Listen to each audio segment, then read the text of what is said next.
Good morning, students. Welcome back to your social science class. I hope everyone is doing well. So, let's move ahead without wasting our time. So, students, till now we had discussed few topics of lesson number 6. I hope everyone was clear till that. Let's brushen up ourselves with those topics. Yes, before starting with the new topic. So, what did we study in our previous topics? Yes, natural resources. What are natural resources, children? The things that we get from nature, that are gifted to us by nature, are called natural resources.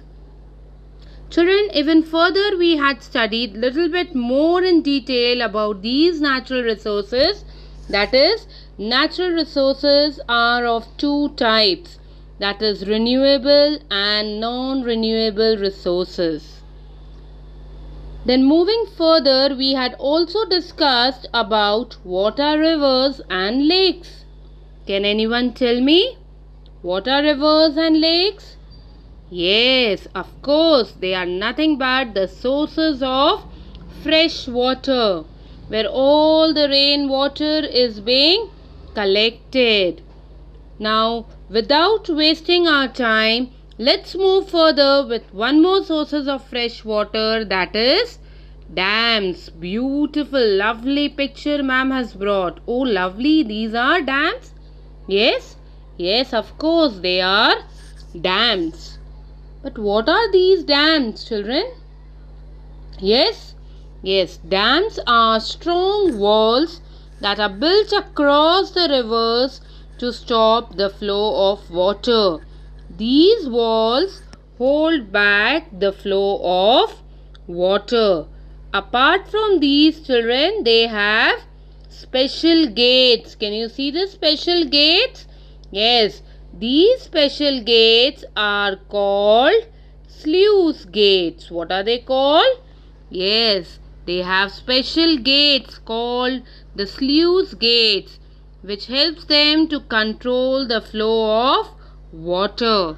So, children, water is stored in a reservoir or artificial lakes, thus formed behind the dams. And this water is really helping them.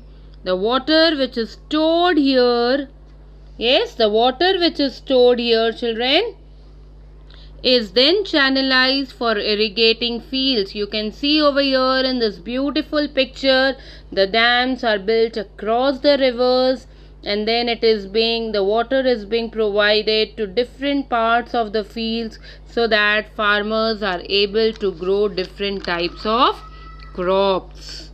Yes, I hope everyone is clear now what are dams. Yes, children, dams are nothing but artificial lakes or reservoirs which are made by us. They are man-made. Okay, they are man-made.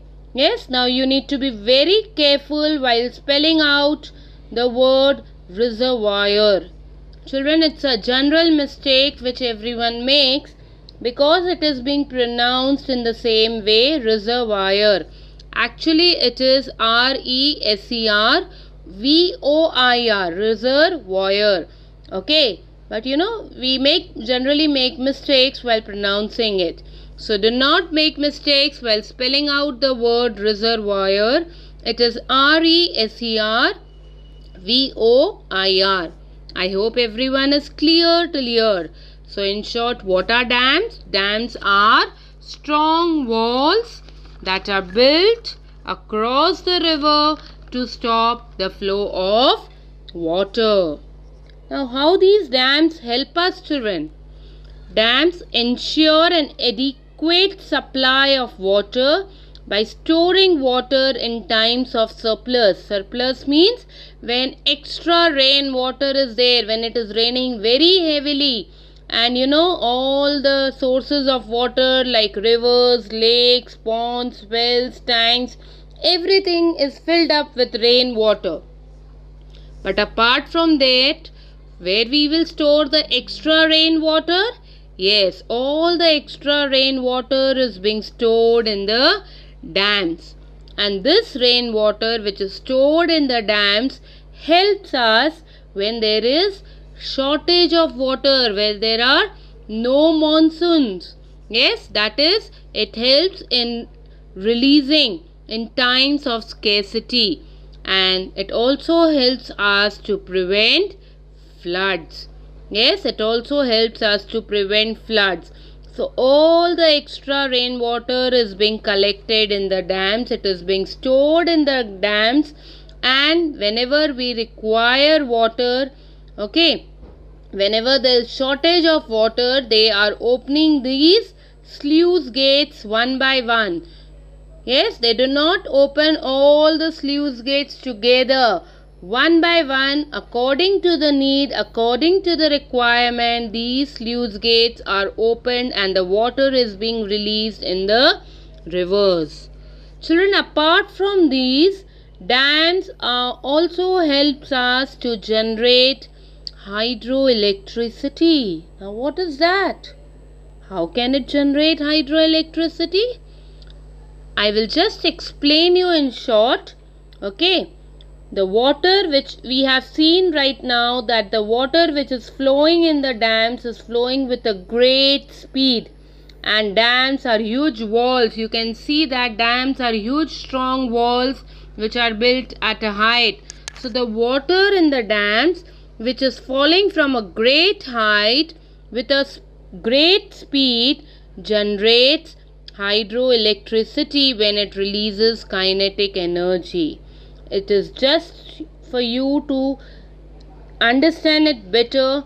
Children, when you will go in higher classes, you will be studying about these energies, kinetic energy and so on.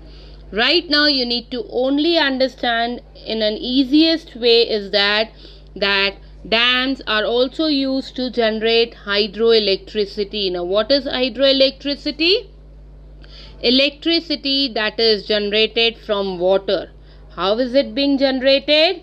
The water which is flowing, which is falling from a great height with a great speed, helps to generate hydroelectricity.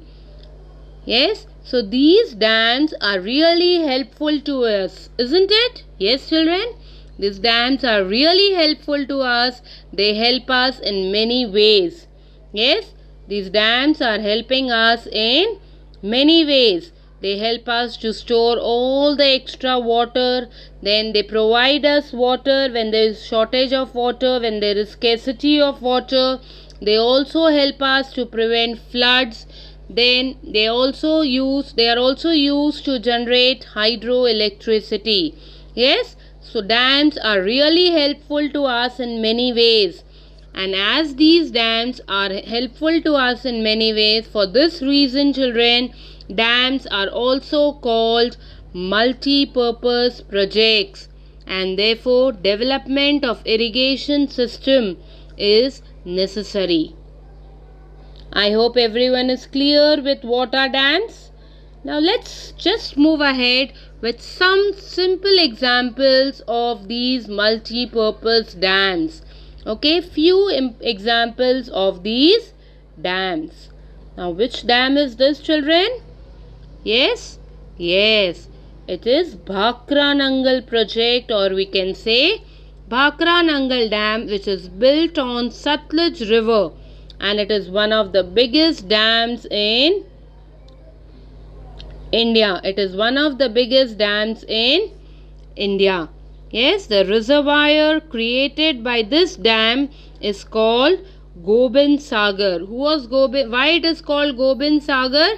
Because after their Sikh Guru, the people living in Punjab, Haryana, Himachal Pradesh, they belong to which religion? Yes, they belong to Sikh religions. Okay, and who is their Sikh Guru? Yes, Guru Gobind Singh. So the reservoir created by this dam is called Gobind Sagar, after the name of their gurus. Then next we have Damodar Valley project, which is built on Damodar River. Yes, it was the first multi-purpose river valley project of independent India.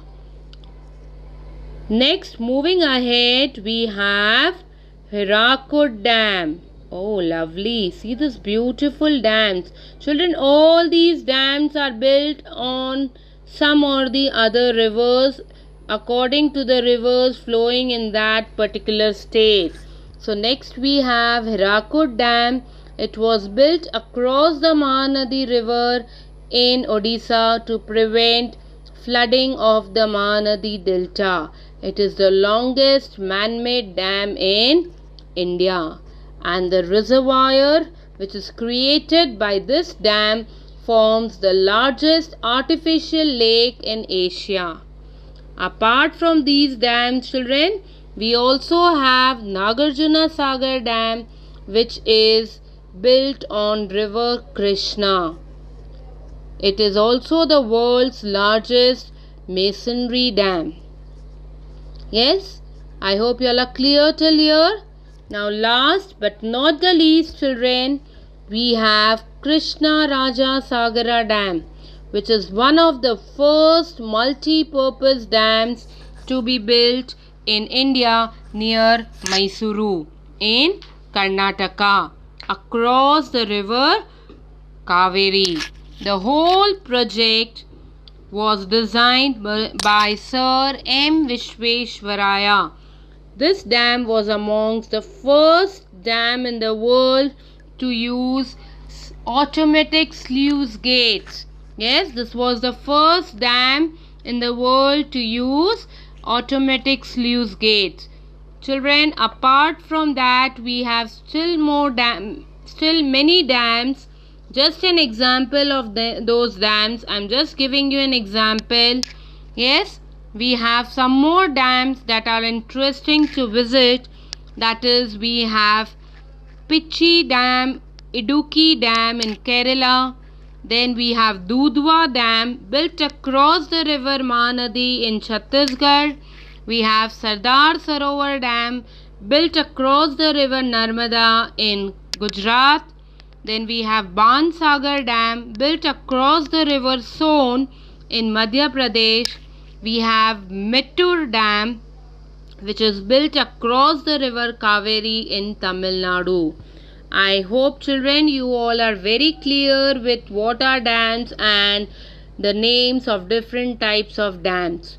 Children, you need to learn these dams, and especially when you are learning about these dams, first important thing you need to learn is you need to learn the names of the dams, on which river they are built and in which state they are found.